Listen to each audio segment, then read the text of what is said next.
Class 12th RO में शमशेर बहादुर सिंह का लिखा हुआ उषा कविता का फर्स्ट पैराग्राफ हम लोग देखे थे, जिसमें कवि ये बता रहा है कि सुबह जब होता है तो प्रातःकाल आकाश प्रतिक्षण अपने रंग को परिवर्तित करते रहता है। जैसे एकदम सुबह अंधकार लिए हो, तारा अपने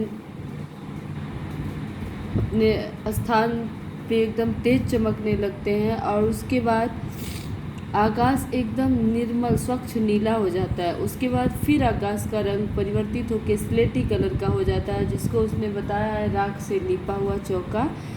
जब मिट्टी के चूल्हे पे खाना बनता था पहले, उस समय जब चौके की लिपाई होती थी तो स्लेटी कलर का राख से लिपा हुआ जैसा लगता था। उसके बाद जब प्रातः काल होने वाला होता है तो आकाश में अंधेरा एकदम तेज फैल जाता है और उस समय जब सूर्य की किरणें निकलने वाली होती हैं तो ऐसा लगता है जैसे बहुत काली शील को लाल केसर से धो दिया गया, मतलब उस कालेपन में हल्का हल्का लालापन दिख रहा हो। उसके बाद से आकाश का रंग जब सूर्य और ऊपर आने को होता है तो ऐसा लगता है कि जैसे स्लेट पर लाल खड़िया चाक को मल दिया गया हो, अर्थात काले रंग में लालिमा ज़्यादा रूप से स्पष्ट होने लगती है।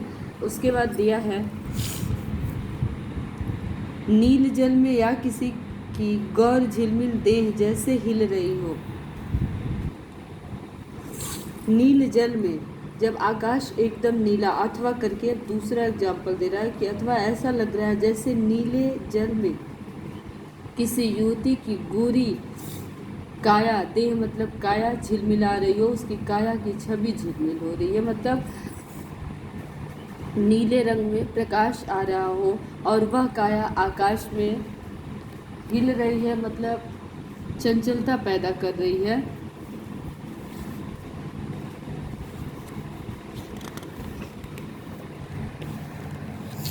जादू टूटता है इस उषा का, अब सूर्योदय हो रहा है और इस प्रातःकाल का जादू तब समाप्त होता है जब सूर्योदय होने लगता है। सूर्य में आकाश में सूर्य दिखाई देने लगता है, तब इस प्रातःकाल का जो भ्रम है वो समाप्त हो जाता है, अर्थात प्रतिपल परिवर्तित होने वाले जो दृश्य हैं सूर्योदय के बाद समाप्त हो जाते हैं। आकाश अपने प्रकाश को लेके चारों तरफ प्रकाशित हो जाता है।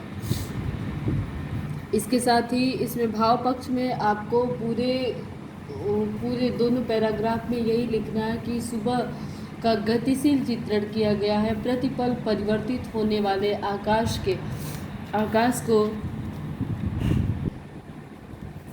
ग्रामीण बिंबों द्वारा अत्यंत उपयुक्त रूप से दर्शाया गया है।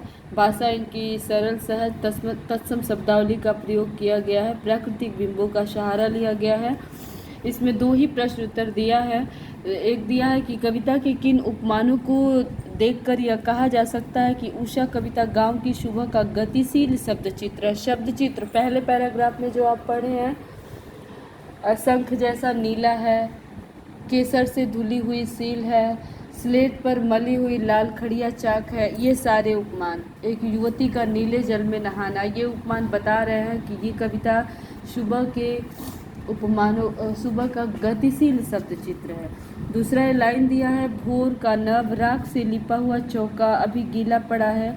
नई कविता में कोष्ठक, विराम चिन्हों और पंक्तियों के बीच का स्थान भी कविता को अर्थ देता है। उपयुक्त पंक्तियों में कोष्ठक से कविता में क्या विशेष अर्थ पैदा होता है समझाइए। एक जगह कोष्ठक में दिया है कि चौका जो अभी गीला पड़ा हुआ है, तो ये अर्थ ये देता है कि वो जिस रंग को दर्शाना चाहता है, जिस चीज़ को दर्शाना चाहता है, वो यथावत वास्तविक रूप में दिखाई दे। इसके लिए नए प्रगतिशील संघ के जितने भी कवि थे वो सारे लोग अपनी बातों को कोष्ठक में दे करके उसके वास्तविकता को दर्शाना चाहते थे। जैसे कि आपने कैमरे में बंद अपाइस कविता में भी पढ़ा है, लेखक साक्षात्कार लेते समय बीच बीच में ये भी दिखाता है कि वो लोग कैमरामैन को क्या दर्शाते हैं। उसी तरह ये कवि जो है वो प्रातःकाल के दृश्य का चित्रण करते समय ये लिखा है कि जो स्लेटी कलर, जो राख से लिपा हुआ चौका है, वो अभी गीला है।